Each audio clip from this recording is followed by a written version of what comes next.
You're listening to the MindPod Network. This episode of the It's All Happening podcast is brought to you by Bel Sante Beauty, the best in organic, non-synthetic, non-GMO, locally sourced beauty products. Visit etsy.com/shop/Bel Sante Beauty.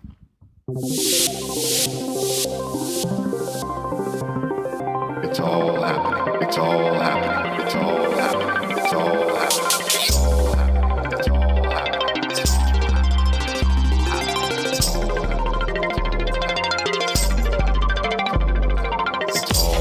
It's all happening. It's all happening. It's all happening. It's all happening.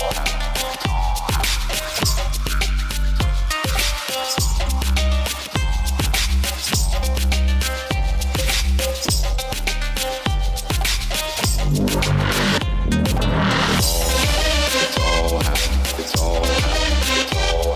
It's all And welcome to the podcast, episode 110 of the It's All Happening with Zach Larry podcast. That's me. I'm your host.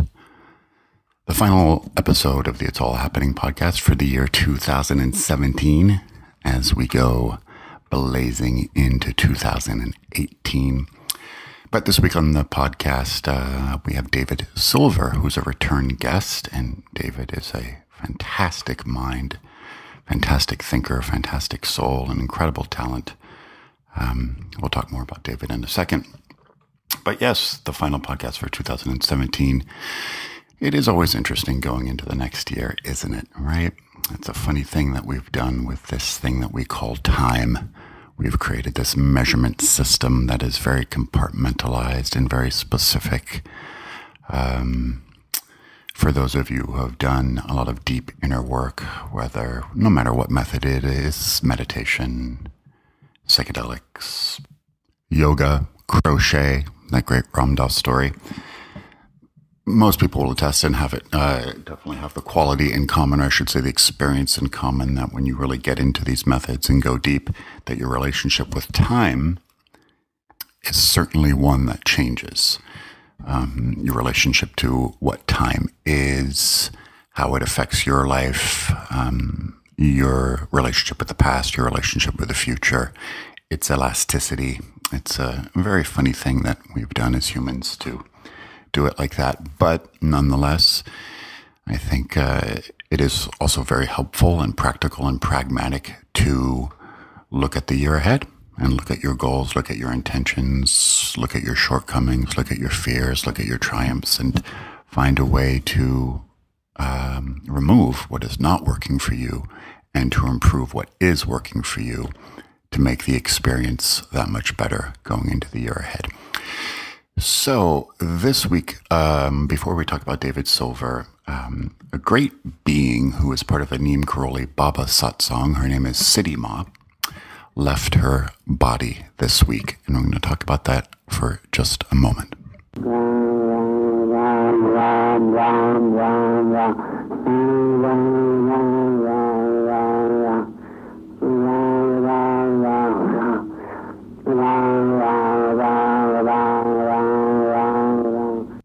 That, of course, is Neem Karoli Baba Maharaji chanting the mantra of Ram, Ram, Ram. So not everybody listening to the podcast, of course, is part of the Ram Dass / Neem Karoli Baba global satsang and community. So just to quickly give a little bit of an introduction, after Neem Karoli Baba, the guru that Ram Dass met in India in 1967, that changed his life and subsequently so many others. After he left his body in 1973, he left a woman named Siddhi Ma as the steward and a protector and caretaker of his temples and the Neem Karoli Baba infrastructure within India. Not necessarily a successor, but it is definitely safe to say that over the course of that process of Siddhi Ma looking after all of these temples and the entire beam of love that Maharaji left in a palpable form, even though his body was not there, throughout that entire process, Siddhi Ma became quite saintly in her own right. So let me share something that Ram Dass wrote on the passing of Siddhi Ma. Since the time that Maharaji left his body, he started manifesting more and more through Siddhi Ma's transmission. She conveyed the love that Maharaji is. She was an extension of that unconditional love. We in the satsang will throw off our attachments and meet her in her true self, the soul. For those that felt protected by her, that protection will continue. We all remain under her umbrella of grace. It was clear to me that when Maharaji left his body, he was ever present. And in the same way, I feel joyful for this transition of Siddhi Ma. Although her name means Mother of Spiritual Power, for all of us, her spiritual family, she is simply Ma.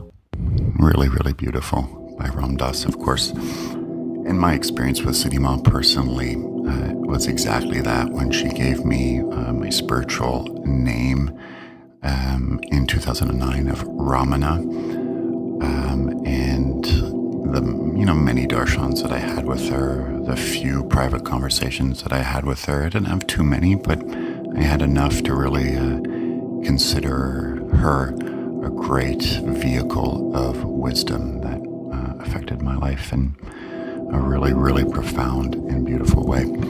So Siddhi Ma will be missed, and the temples, of course, in India will not be the same, but her presence is everywhere.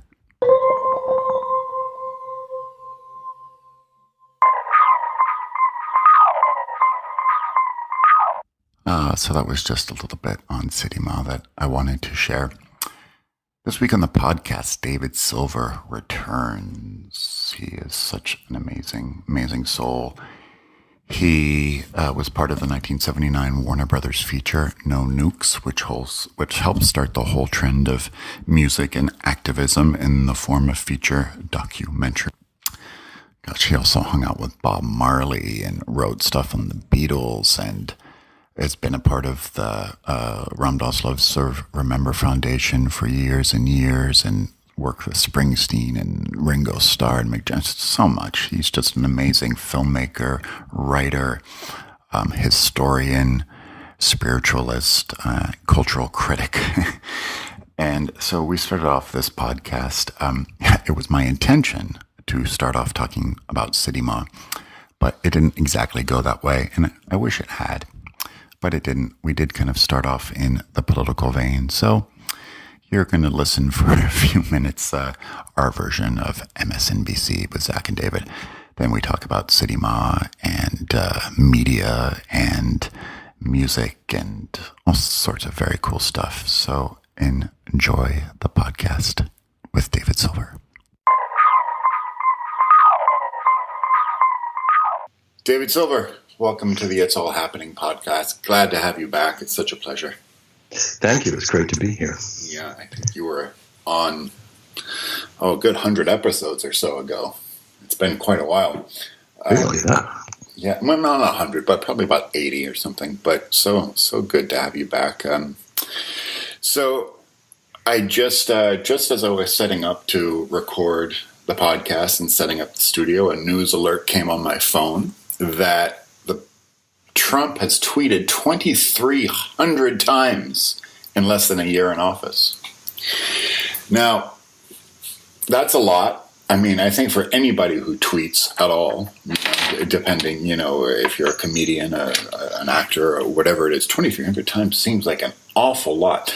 But what I find so interesting about that is that that is a really concerted effort at sort of distorting the narrative or creating his own narrative.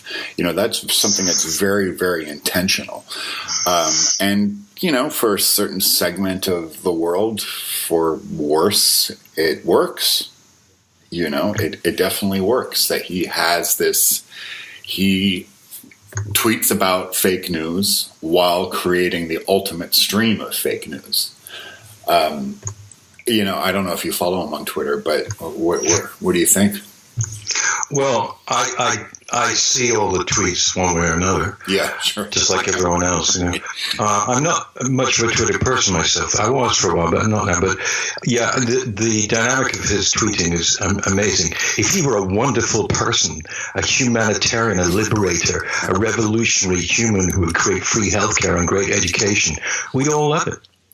And it would be so wonderful, you know. But because he is the beast of Babylon, man, in being all bad, everything being the opposite of good. It's what my brothers in Jamaica would say. You know, these tweets are a concerted effort, as you said, to create a narrative which his base will just live on and vindicate his duplicity, his constant duplicity. And there's, you know, a certain mastery at it, and there was something else that I saw the other day. It was like a TED talk or something that eventually turned to a animal cruelty vegan cause or something like that. But the presentation started with showing two different colored circles, a red circle and a blue circle next to each other. And then the speaker was saying, so which one of these circles is larger? You know, and is it the blue circle? And at the end of the example, neither of the circles was larger. He just immediately was trying to plant that seed in your head. And then everyone, just by human nature, was like, oh my God, well, which one is bigger? I think it's the blue circle. And then people started forming their own opinions about it. So, I mean, the mastery of you know, of the modern, of what Trump is doing in Twitter. And, you know, and in some ways I kind of admire him for it because, you know, using media and social media and your own sort of megasphere to your own sort of megaphone to create your own narrative it's a very modern thing to do. It's sort of like it was, I mean, it's the promise of Orwell, it's the promise of 1984, but it's also the promise of, like, you know, the egalitarian future of the internet. Yes, yes. Well, I mean, I feel the same way. You know, as I said, if he were someone who was, you know, notably a man of the people, if you like, let's just put it down to that, right, who felt the desire to inflict only good upon the body politic and the population, then, yeah, you know, go past Congress. I mean, Reagan started this, really, you know. I mean, he didn't even have cell phones. But between 1980 and 88, he used television in some kind of way. And he would say that, you know, let Reagan be Reagan. In other words, the way, the modus operandi of that was to not communicate via Congress, but to do what he had to do with Congress. But basically keep saying things, you know, tear down that wall. There you go again. You know, I mean, there were these little phrases that were absolutely anemic, but it worked. Reagan was a very popular president. And, you know, those of us that were horrified when he was elected, everyone I knew, everyone, you know, realized that this was a formidable, you know, social and political force, and it would be very difficult to get rid of it. And, you know, as we know, in 1984, the great year of 1984, Reagan came back and won again. And so it could happen again here. It could. For, you know, for people to be, you know, gloating about, you know, winning an election in Alabama against a major lunatic, and thoroughly lousy and incarnation, as Ram Dass would say, you know, that's no victory. That's nothing. If the Democratic Party wants to do something, they really have to stand for something and create a vision and articulate it and do it from now, from like this next second, Zach, or this guy's coming back. Yeah, but the thing about, I agree about Alabama, but the thing about it was it did show the electorate, you know, it showed, albeit not the best example because the guy was a lunatic, but it did show that the electorate is out there. The votes do exist. So, right, like, in the case of Alabama, it was black women, you know, and more black women came to the polls than had been in the room, you know, 25 years or something like that. So it is a good example that the votes like that, those 90 million people who did not vote last time in the general election, who could have voted, they're out there. You know, so that was the good. I mean, if you just look at the data behind the Alabama thing, that was that made me somewhat up. I agree. I just my skepticism is only about complacency. Yeah, sure. The Democratic Party becoming complacent because of various signs that the people are waking up in the middle. The ones that were swinger between, voted for Obama last time, for goodness sake, voted for Trump this time. But, it sort of reminds me in a way of Nixon, because he could get in just like Nixon got in again and find himself in the middle of a much worse situation by that time, which could be a loss of the House or, heaven knows, a loss of the Senate or both, but a loss based upon an erosion, an absolute erosion of efficacy or any kind of effectiveness. Nixon was not only destroyed by ripping up the tapes and obstruction of justice, he was also destroyed by, the fact that nothing was getting done. And Nixon was actually a doer. He was a true doer. And, whether we like him or hate him, he improved Medicare, he improved Medicaid, he improved all kinds of things. He took Johnson's Great Society and made it work. Yeah, Nixon, as tough as he was, is the war on drugs, and no question about it. But he also did create the modern model for drug rehabilitation that we know today. At the same time, but he couldn't do it in his second terms act. That's what I'm really saying. That, Trump could be effectively marginalized or even neutralized because he's obviously likely to be still in power by 2020. In my opinion. So I hope I'm wrong. But, unless, there's a major change in the way people vote, which, as you pointed out, it did happen, Alabama and West Virginia, and it could happen in Arizona, it could happen in Nevada. Yeah. It could certainly happen in New Jersey and Pennsylvania, and hopefully it could happen in Michigan and Wisconsin, where the Dems really blew it last time, Well, and there's this new guy also in Texas running for Senate. This is a Senate seat, but he's picking up a lot of momentum. So in hey Zach, we're being political. This is like MSNBC. It's not how I just saw this news alert just hit my phone, and it provoked me. But take me to 1980. Like, I remember my parents being horrified by Reagan, and my dad was friends with Larry Flint, and Larry Flint had these. This is pretty bad, but it's pretty funny. Larry Flint had these T-shirts made that said "Give Hinckley a second chance." That's bad. That's a Kathy Griffin deal there, right there. And wow. My dad Tim would wear that T-shirt around all the time, and I don't think he couldn't get away with it today, but no. What was the? Well, there were many things going on in our lives. We'd all been involved here with No Nukes, the film. Danny Goldberg and Barbara Koppel and myself, and all those people, and that was done in '79 after TMI. And Three Mile Island was really a major point for progressives and everyone, because it just went beyond even Democrats and everything. It went into, oh my God, we created a situation which it has to be reversed in some way. So the kind of activism that was happening in '79, including something that we were actually involved with, was very amazingly, reminiscent of '68. And then, oh my God, Carter proved to be, completely and totally screwed by Iran.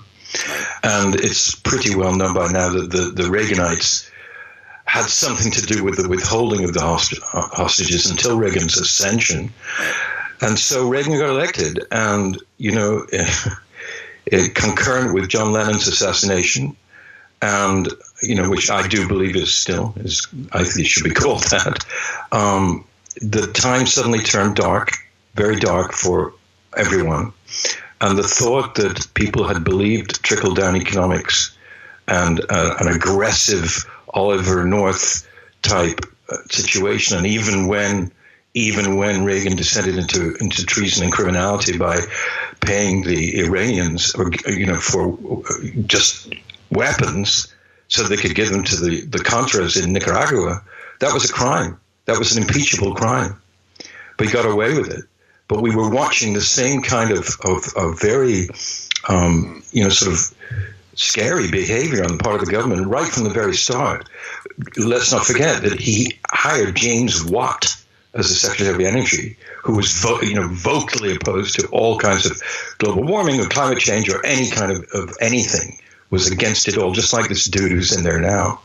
It was the same kind of syndrome where we saw from Jimmy Carter a time of relative, at least, I would say rather sincere liberal behavior on the part of the Congress and the White House. Suddenly it became the opposite, which is what has happened here. And no matter whether you think Obama was effective or not effective, this is, the world turned upside down again. Yeah. So 1980 was a horrifying time, and then it got worse, and even after the hundreds of 260 or whatever Marines were instantly obliterated in Beirut, a ridiculous decision made by a ridiculous group of men, he survived that. So this Teflon nightmare went on and on. Nothing could destroy Reagan. He was impregnable. Yeah. So sort of rambling answer, Zach, but I'm very, careful about thinking, this Trump is going to go down and, the collusion and all of that. He may not go down. And, the analogy between Reagan time and now is quite valid, I think, in some ways.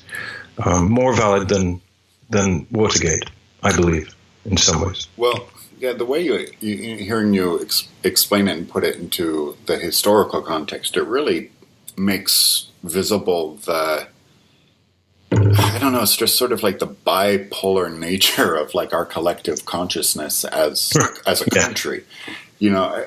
It's these extremes are just. I love that, Zach. That's terrific. Love that phrase. And I feel, I mean, I'm just making it up right now, but if we go back and look at it historically, I don't think, like, if you looked at, say, Woodrow Wilson through Harry Truman, was the swings weren't as pronounced as they were from, say, Johnson to Trump. So maybe is this kind of a schism of our modern world, the way media gets into our thought process, the way it affects our thought process, the way it affects our perception of the truth of this thing that we call reality, whatever that is anyway. I don't know. It's just... Well, the icons that were around, led by Lennon, led by Dr. Timothy Leary, led by, a group of men and women, they were fighting to tell people that the reality that they were being fed was utterly false and also harmful to those disenfranchised and those who were prejudiced against. And it wasn't only, your dad and Lennon and many others, we're just telling people all the time, this stuff you're being fed is dangerous and will not get the world in a better place, no matter what these people are propagandizing. So a lot of the opposition resistance was not actually political, it was cultural and musical. And so, it was no surprise that in Toronto, when John and Yoko, and again, your father, did give peace a chance, and with those few words, let us all know that there was another way of looking at this. And it almost worked. It didn't work, obviously. We know it didn't work, but it was very powerful. Well, I mean, it worked in the sense that it did help to form, a counterculture that solidified, an entire generation in a way. Right. That exists to this day. And, I always feel, and obviously a lot of people say this today, but there isn't really that movement today that is centralized in such a way as it was in the 60s. Yes, there's an active counterculture in that, Burning Man stuff is very popular. The yoga, meditation, mindfulness movement has exploded.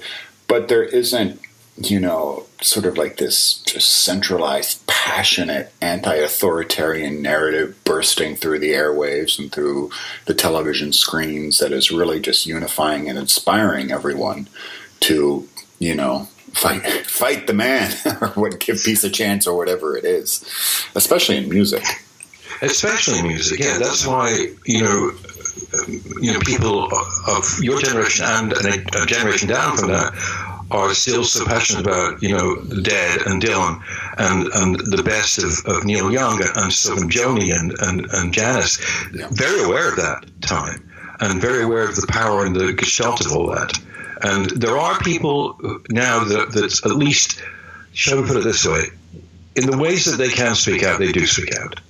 And are trying to create a constant drum, as it were. And I'm not just talking about Michael Moore or something. It's a lot of cultural icons are speaking out, and they're just not as, shall we say, wrapped up in the zeitgeist as John Lennon was, who became the zeitgeist. Like, oh my God, anything he said we listened to. The same with Dylan. Now it's more like, Seth Meyers and Trevor Noah and Jon Stewart and so on, who've created this sort of weird, sort of rather glossy counterculture within the Comcast Disney culture.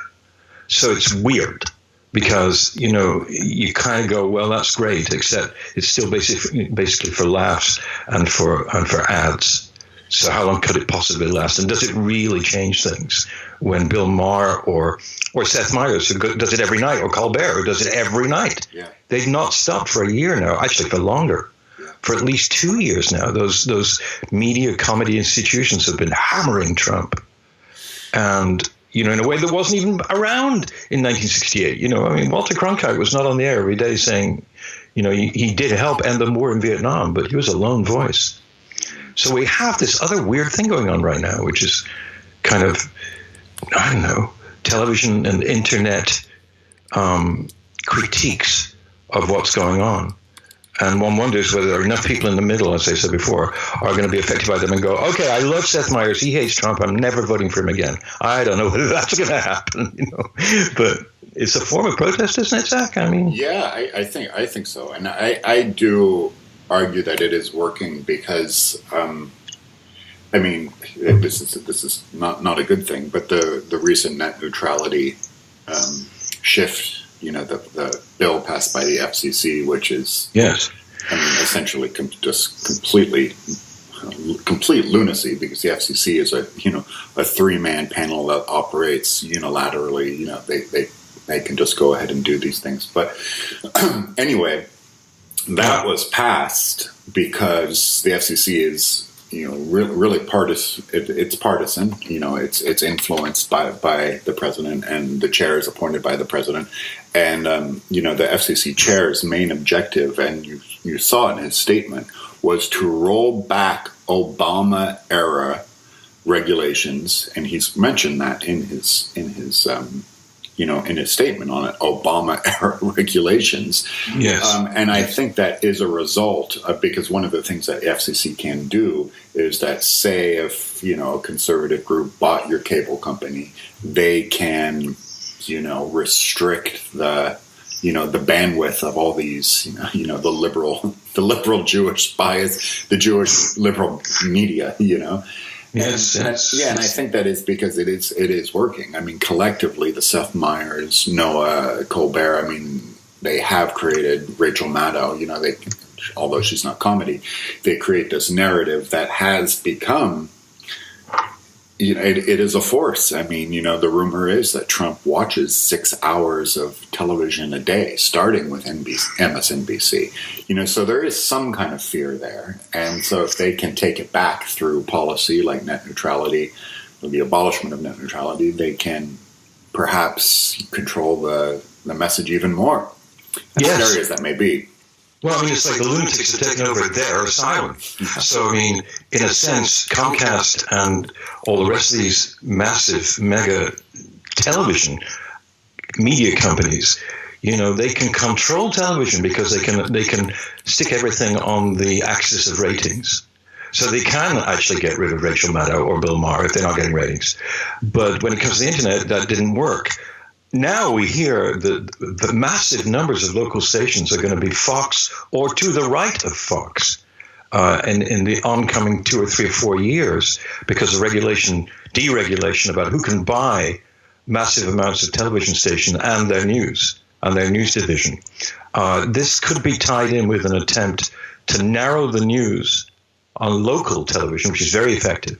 In other words, to politicize local news. And at the same time, those companies have got control, certainly Comcasting companies, over the internet. And if they can create slow and fast lanes on the internet and make choices that are top down, then they destroy the Akashic record and the wonderful free democratization of expression and opinion. They can destroy that. So they could own, my God, they could own television and the internet. And when I say they, who are they? Well, they're everybody around the Koch brothers and everybody around the formation of Citizens United.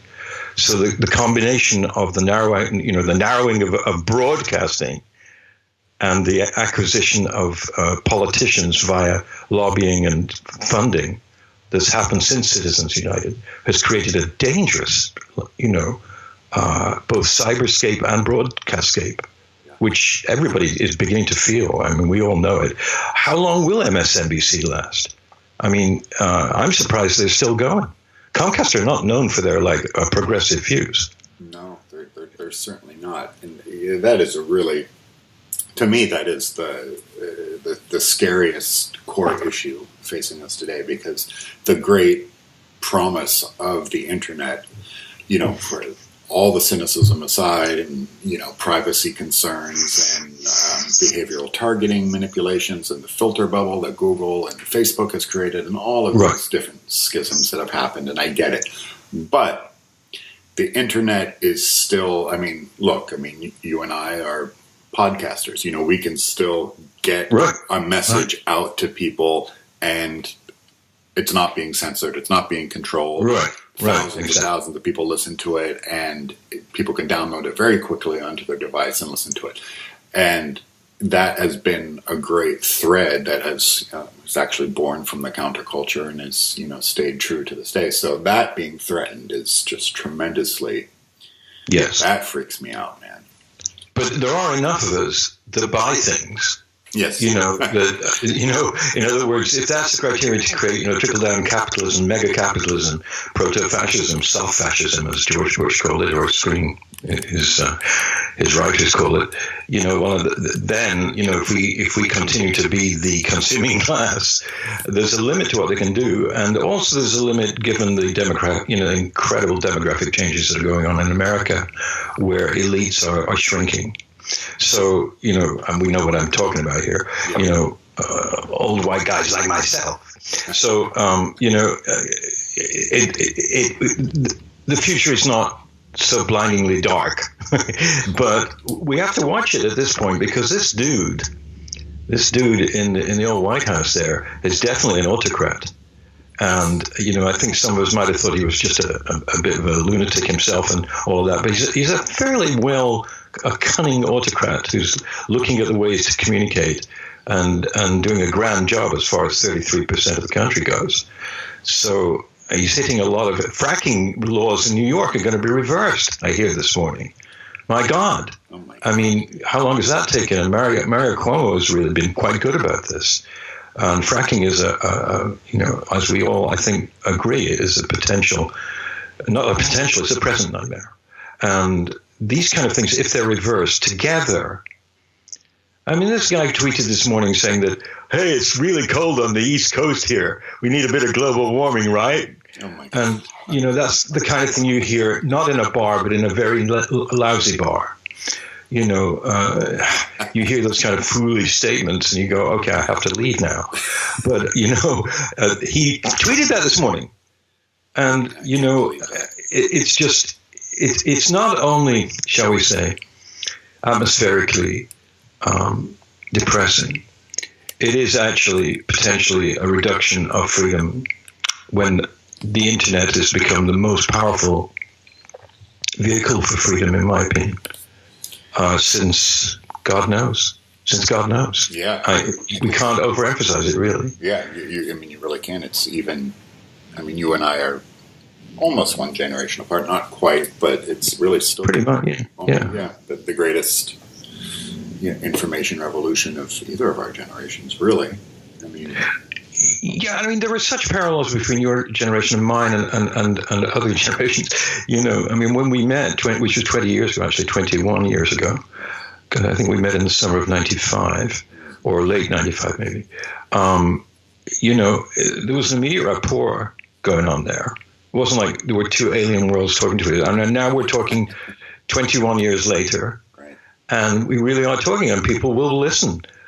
You know, and that's, it's actually made me more careful about what I say, because you know, you get feedback and people, you know, go, you know, I went to a reunion thing at WGBH television in Boston, where I used to do my television show in the 60s, and I've been twice. The last time was very nice, and everybody was very nice to me, but before then, I went about 6 years ago, and not many people knew about the series, you know, but a few did. And then there was a part where there was kind of a party, and somebody led me to a group of people who'd just come for the party but weren't part of the television station. They were fans. And so the very first person I met was an older woman. And I said, "Pleased to meet you." And she shook my hand. She said, "I watched your show, but you were one of the most arrogant people I've ever come across in my life. And I've been waiting to tell you that." And, you know, I was standing there, and I you know, Ramdas was in my cranium suddenly, you know. I had to find Ramdas in that moment. I had to. And I said, "I'm very sorry. I don't think I was that arrogant." She said, "You were." And I said, "You mean about the war and everything?" Because I used to talk about Vietnam a lot on my show. And she said, "No, just about everything, your attitude. You thought you knew everything." This is stuck in my head, Zach. It's like a thorn in my side, because I think she was probably right. Because in the 60s, those of us that were against the war and wanted to, you know, find some kind of spiritual rebirth via LSD and various other methods, you know, we're angry people. We were rebels. You know, it's like, you know, well, it's the age-old.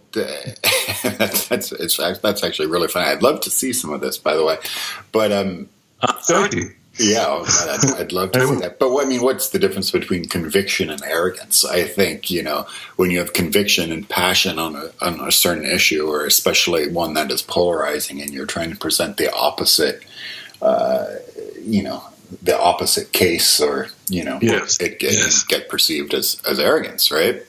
Yeah. Yes, absolutely. I mean, you know, that's the way it was then. But some people were better at it than others. Like, I'm sorry to keep referring to your dad, but I went to a debate between your father and a professor at Tufts. I was teaching at Tufts, so I was invited. And this guy's position was that LSD would eventually destroy the youth of the world. He was a professor, by the way. He wasn't. And your father was dressed in a three-piece Prince of Wales grey suit, perfectly customized, with perfect hair and a dark grey tie. And he looked like a god that was, you know, that had been clothed by, you know, Hugo Boss. It was really quite something. His tone of voice throughout the entire debate, which was 2 hours long, never rose above a very quiet, slow, you know, kind of way of talking. Yeah. And by the end of this thing, I could see that everybody in the audience was so taken by him, you know. This is in September of 66. 66, so he really wasn't going full on hippie garb yet. No, he wasn't. Yeah. And, you know, he wasn't. And he looked magnificent. And he was so great in his expansion of the difference between psychedelic experience and just high experience. And he was brilliant. He was incredible. And so much so that I waited, you know, to the end. And about 6 of us stuck around with him and hung out with him for a couple of. That's when I met him. Oh, wow.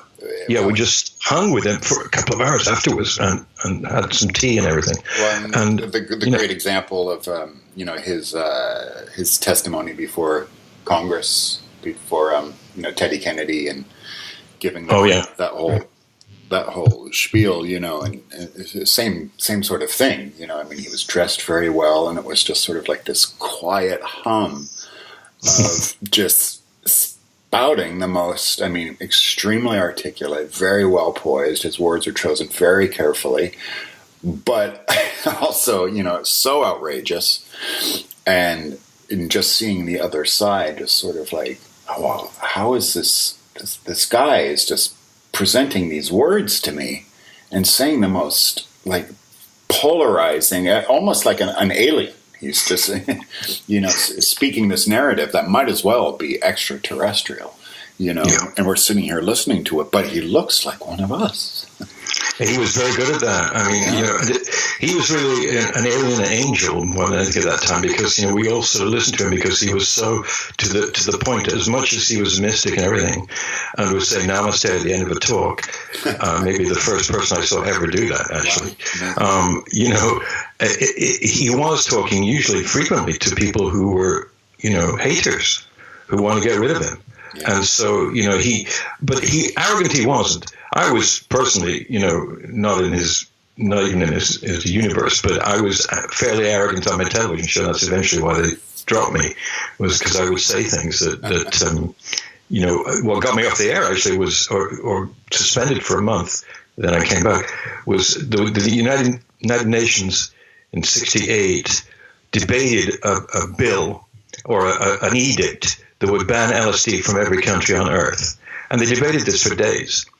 And I, live on my show, said, they haven't spoken about Vietnam in 3 months in the UN, and now they're debating whether LSD should be banned. They should be banned. And I got very angry.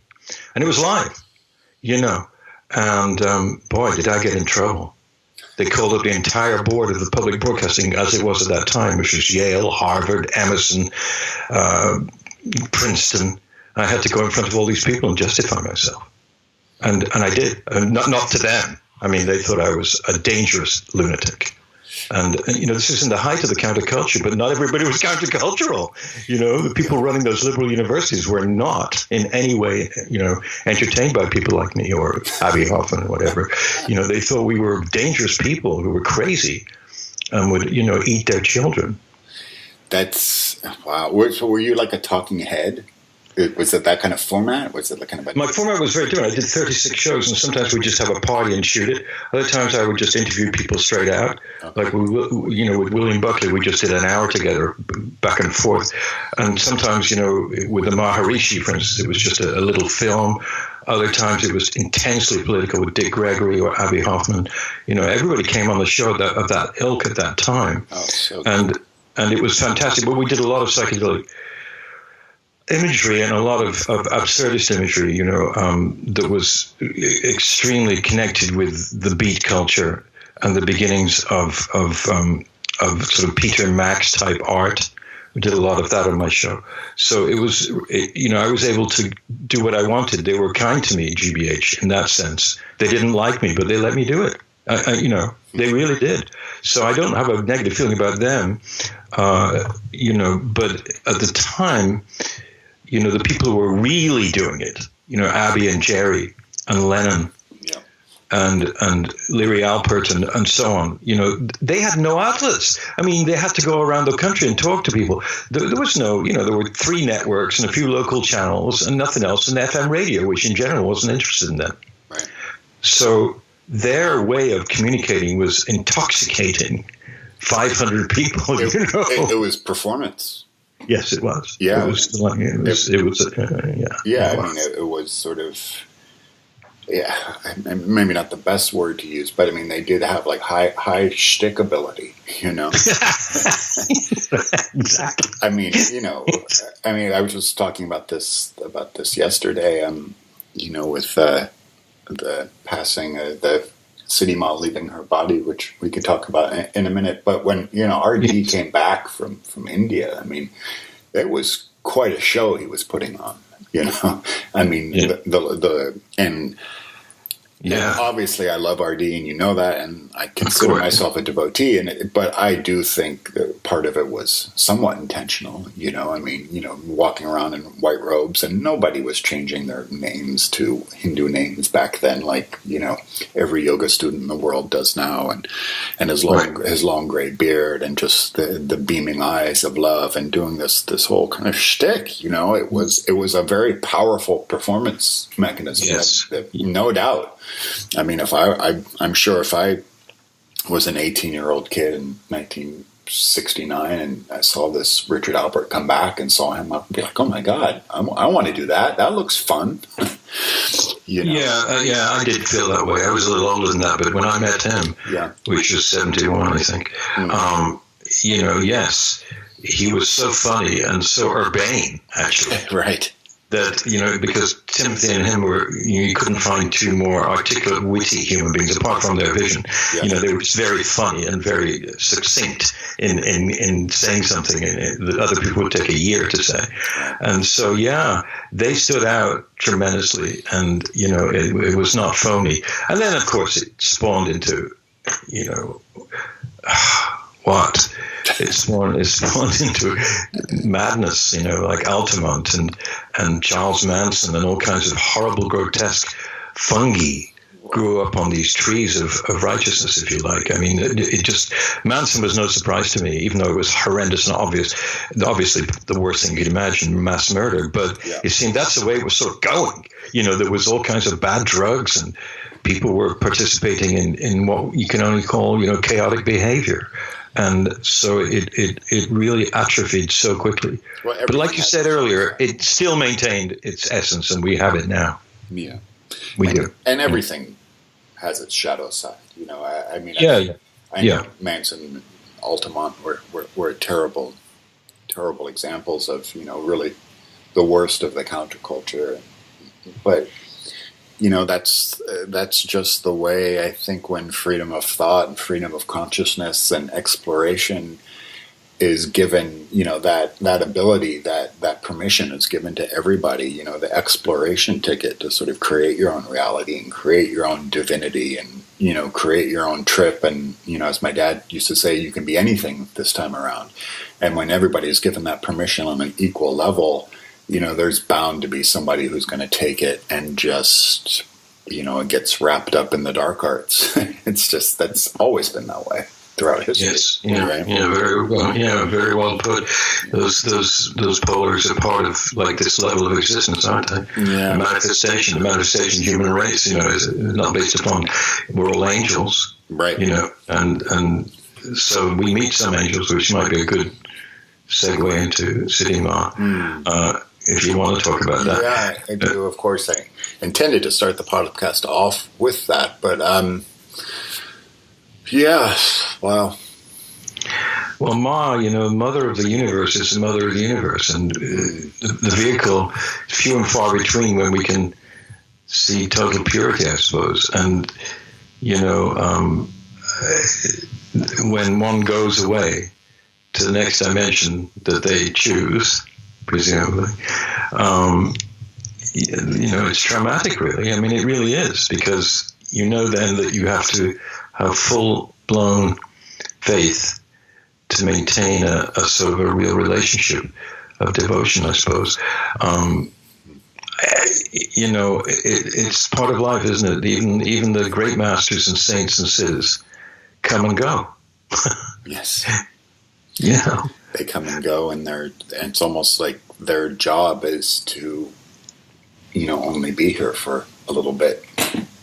Yes. To remind you that they come and go, that it isn't permanent. I mean, yeah. I think about, just the second they were really getting to know Maharaji and just dig in, he took off. Yeah. Yeah, really. I mean, how rude. Yeah, it's like, wait, we were just getting started here, man. But, Ma was, I've been thinking about it a lot the last 24 hours, and I just feel an overwhelming sense of gratitude and celebration. I mean, she was here for so long, manifested, incarnated for so long, and served. Everything was icing on the cake at this point. That I guess it just was time for her to, go hang out with Maharaji. Yeah, it's hard to accept this, but fortunately, so many other Mas that we know, women, and men, of course, who can be mothers just like they can be fathers. The mother universe. I mean, Vimalananda said, the ego is actually the Shakti, is actually the mother of the universe. We use it weirdly, but that force within us is actually female. And the Ma is what gives us the ability to mother the rest of beings, You know, I mean, the way I feel about it is she teaches just by looking at her face, as we've all been doing for the last couple of days, all these beautiful photographs, and just looking at it, very transformative for me. I mean, oh my goodness, you know. And I watched a kirtan stream yesterday, Lily Cushman, and she started off with Durga Ma. And, you know, it was just so moving because you could feel the channeling of Siddhi Ma there through another human being, even though she's herself, obviously. There are all these amazing women now who do kirtan, for instance, and do other things. I mean, they do soup kitchens, they do the greening of America, they do stuff. And I think actually more than men. At this point, I think they're motivated to be mothers and help this planet. So yeah, how fortunate that. I mean, I'm always amazed by the exquisiteness of karma and the bubbles of it. That here I am looking at pictures of Siddhi Ma yesterday, and then someone called me while I was looking at my Mac, and it was a moment of time when I just thought, my goodness, I could never bring this up to this person who's calling me. He has no knowledge of her. He wouldn't understand if I started talking about her. I love him, but he has no knowledge of her. Never heard of her. Never heard of Maharaji. Never, because his life is not there. And it struck me, my goodness, I'm so in love with this woman who's just passed into another dimension, and I can't even express it to this person. He would think that I don't know what he'd think, but he wouldn't at this point really know about it. So that brings us back to the gratitude of it, you know, that you, Zach, and me, Dave, and hundreds of other people that we know, you know, have become, you know, able to go under that blanket. It's a bit of a cliche now, but, you know, and my God, I wasn't all set for that years ago. I didn't know that I was going to have to be devoted to a being in India. Right. In fact, I would have been. I mean, I shouldn't do my family down. My father was a Gurdjieff person, and in his last 8 years, and used to show me pictures of yogis and fakirs that he had, and tell me that these people also were human beings, and that they did things that I couldn't dream of. So I learned that when I was 14 or 15 in England, and it was only much later that I knew what he was talking about. So I wasn't completely ignorant of the presence of these siddhas and saints. Right. But it took meeting Ramdas, really, and Hilda Charlton and your father for me to make that transformation, you know, back then. Well, we've been talking a lot about, you know, the effect of media on our culture and our consciousness in this conversation. And, you know, one of the joys that I get personally from my social media experience is that, you know, now that the novelty is worn off in social media, and, you know, I just got this alert. I've been on Facebook for 12 years now, and, you know, you accumulate all these different pockets of friends, all these little different corners of your life that have existed in different sort of manifestations of your incarnation, different jobs, different projects, different, you know, groups or affiliations or something. And, you know, the reactions that I look for when I like the Siddhi Ma post is a good example, from people who are outside of the satsang, who know nothing about this stuff. It's really interesting to watch because, you know, some people are just inquisitive. They're just, well, what is that? Who was she? You know, tell me more. You know, got some interesting messages. Some people get very triggered by it.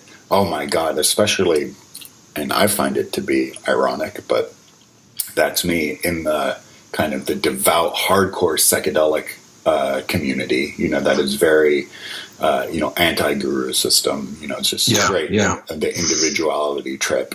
You know, oh my God, you're falling into the guru, you know, that whole thing.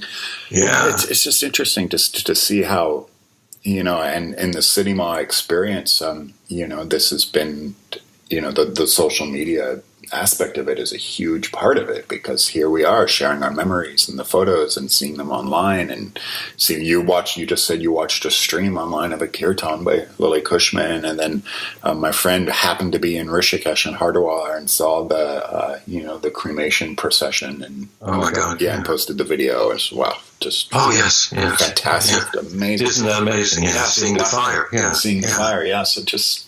Yeah, it's an amazing time. That's incredible. Now you're saying that, that is, isn't it, amazing that we could see that and go to that place. Yes,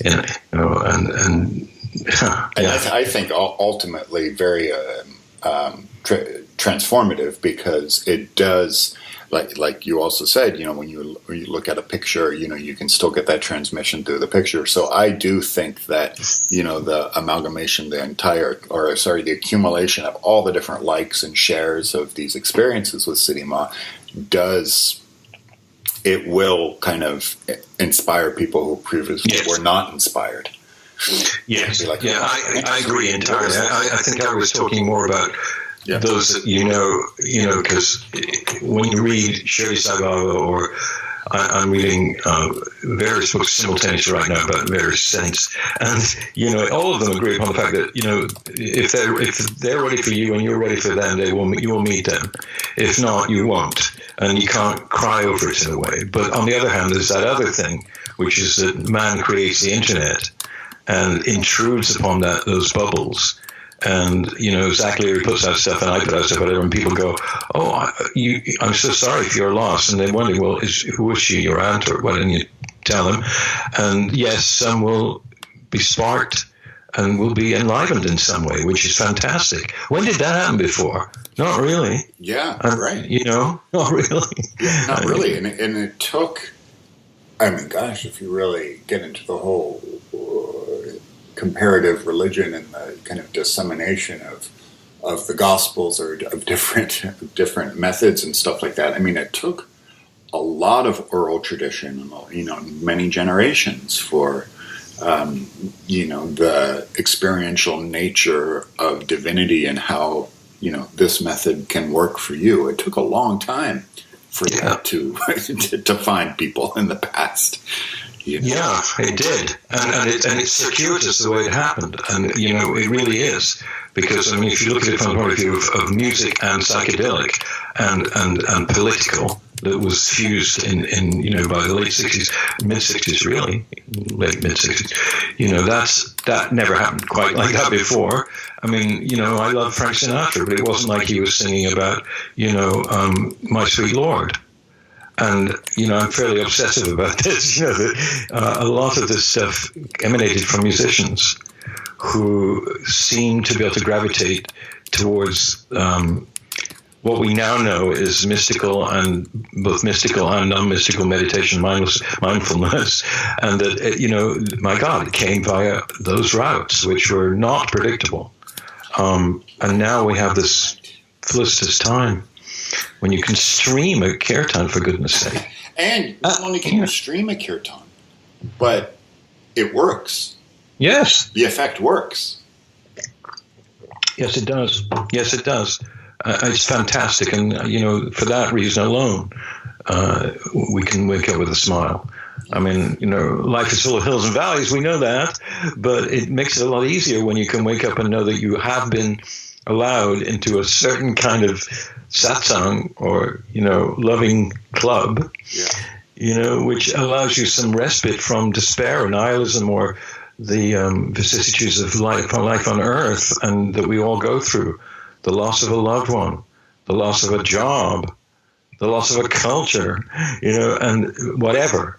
How does one deal with that without being able to escape from its strictures? Well, I'm thinking, and you just brought up something for me. Yes, I feel sad that I won't, get to have darshan with Siddhi Ma in the flesh any longer. But right. But I did many times, and the last time I saw her, in May, I did kind of leave thinking, gosh, this might be my last. But I feel almost this more sadness around. There seems to now be this, and it's just so recent that I don't even know if it's true, but sort of now this sort of decentralization or this aimlessness around the Neem Karoli Baba sort of lineage now that, oh my gosh, well, there is no next Siddhi Ma. No. So I mean, what happens now? I mean, it's up to all of us, I suppose, but yeah, and the belief that masters that shall we say transcend time, space, and normal logics, are here, and then it's sort of like the I mean, I remember KK once talking a lot about the place of doubt and the place of faith in the trajectory of our lives, and how he, learned again and again and again that he was so full of doubt, thought he was going to drown one time in Maharaji told him to go to the water and all of that. And now he's 80 and still completely with his guru. I think that's what one is learning, that... I mean, it sounds like an odious comparison, but I mean, real Christians, and what are they? Well, they're people who feel the presence of this great yogi, Jesus of Nazareth, and they feel him real. We've all been around people who are not just sort of, conservative people who hate gay people. They're actually Christians. They believe in forgiveness and the absolute total necessity of a loving dynamic in one's life, loving kindness. Jesus died 2,000 years ago. Yes. And they're still going to church, and even though they're not going to church. So, I mean, there is a lesson to be learned in that sense. The other top-down organized religion aspect of it is not particularly a teaching moment for me throughout my life. But I think now... one time somebody in the 60s said that there'd never be a second coming, but there'd be a second collective coming. Yes. That millions of people would be of the same mind and heart at a time when it was most necessary. Right. And therein lies the Savior. Well, that's what Thich Nhat Hanh says about possibly the next Buddha, right? The next Buddha. Really? He said that? Well, he says the next Buddha could be a community. Mm. It might not be.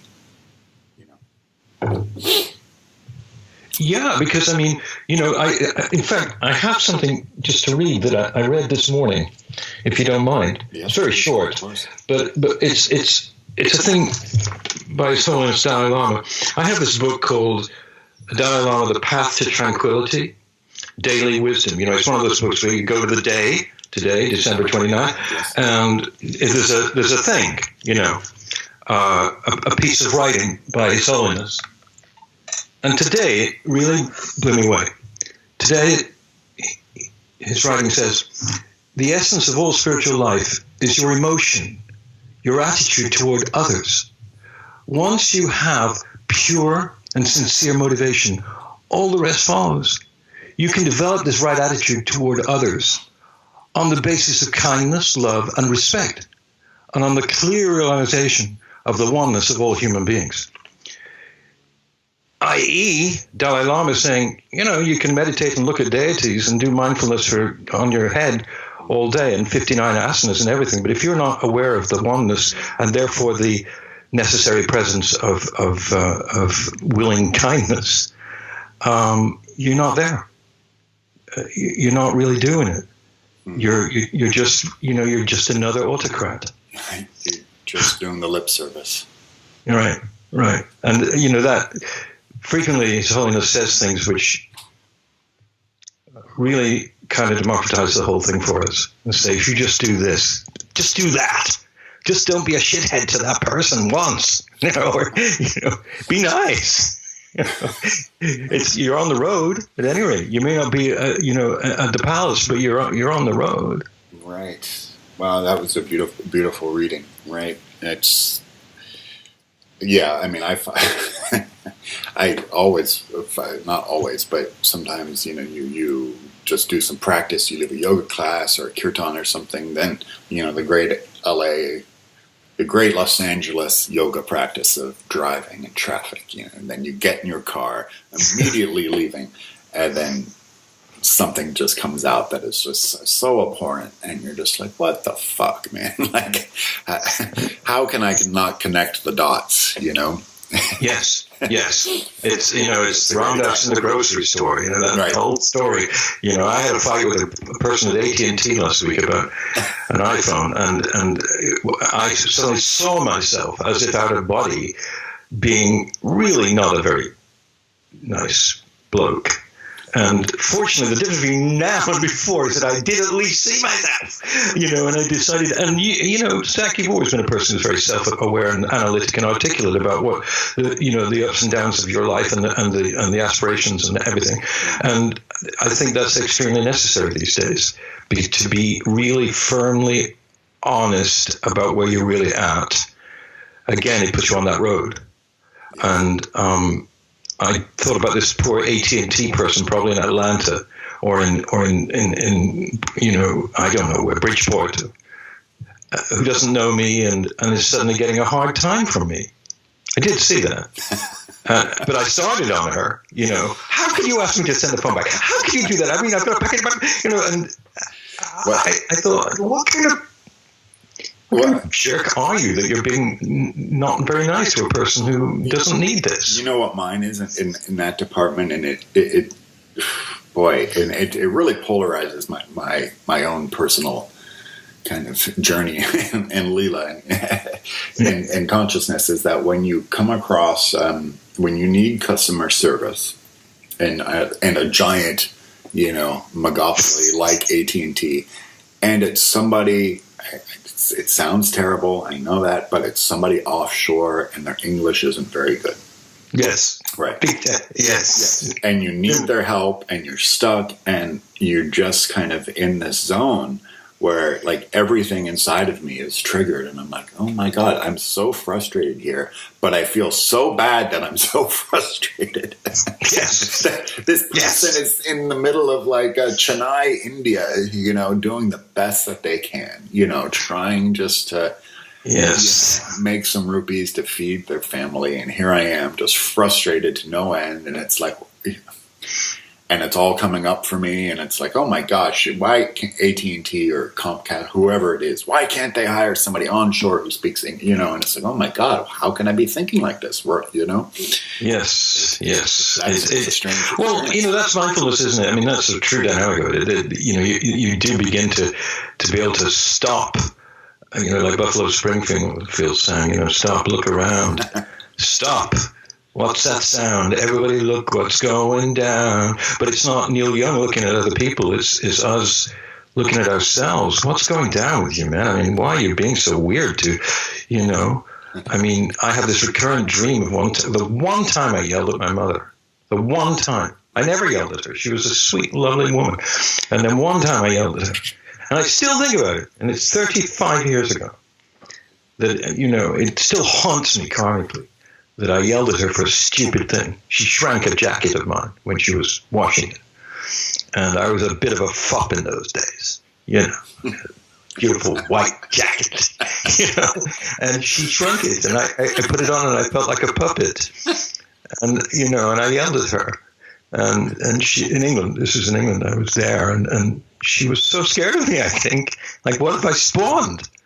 So I still think about that. Oh my goodness! But we progress. Let's say we. I think part of the theme of this podcast is that with all the shit that goes down, we at least feel like we're part of a moving dynamic. Yes. And if nothing else, we're one of the great things that's always been said about the human condition is we're aware that we're aware. Right. And if we can be present in that awareness and, cognizant and conscious of all its ebbs and flows and its nooks and crannies and of its shadow sides and its dark sides and where we're succeeding and where we aren't, I think we're doing okay. Yeah, I think so too. So tell me, as we wind down the podcast, what are you working on, David? I'm working on a lot of stuff right now. Busy. Well, I'm doing this film for the Foundation Love So Remember Foundation about Casey Tiwari, the great yogi and devotee of Maharaji. And there's a great deal of footage which I acquired from a gentleman called Kabir Das, who was there. And Tiwari was an astonishing person, and I met him here in the United States and was astonished by him. And lo and behold, Krishna Das and Raghu and others, but mainly those two, decided they did want to do a film about him. So I've been working on that since last February. I'm almost a year into it now. Oh, wow. And it's not done yet. But, I've been interviewing people who knew him well, just the people who were very close. I couldn't get to all of them, but to several of them, including Parvati and Sharda and Jayutal, and of course Krishnadas and Raghu and Radha Baum. And then looking at terrific footage of him that was shot there in Kenchi, and then some of it in America, and putting it together. So it's a complex project, but there'll be music in it from KD and Jai and Trevor Hall. And it's a mixture of a straight documentary and some more lyrical musical videos in there from Kumbh Mela and other places where Tiwari was, where he happened to have been videotaped. So I'm very excited about this film. And I'm also involved in a couple of other films. One about the revolution in FM radio in the late 60s, which is called the American Revolution, and I'm part of working on that right now. Other things. I'm just sort of a lot of stuff coming at me. I just kind of wanted to, become an old guy and go to the country club and play golf, drink scotch. But, as if I could ever have been like that. But, but it seems like... So I'm working on a lot of stuff, Zach, and I'm working on at the early stages of the film with Barbara Koppel, who I really love, and I think the only woman who's ever won 2 Oscars for documentaries. She was the first woman ever to win an Oscar for a documentary. And Barbara and I have known each other since 1968. Wow. And so we've been putting together an idea for something. So a lot of stuff, And the interstices of that are that, trying to be more disciplined with my own practice. I've been, I think, rather ridiculously undisciplined most of my life. And now I'm really trying to spend more time with what somebody called the interiority instead of inferiority, or even worse, superiority. So that's part of what I'm doing. Oh, fantastic. Well, it's been a pleasure. Thank you so much for making the time. This has been a very enjoyable podcast, and it's great talking to you. Great talking to you, and we'll do it every 60 to 80 episodes or so. I love that. Okay. Such a pleasure, David. Thank you. Yeah, lots of love, Zach.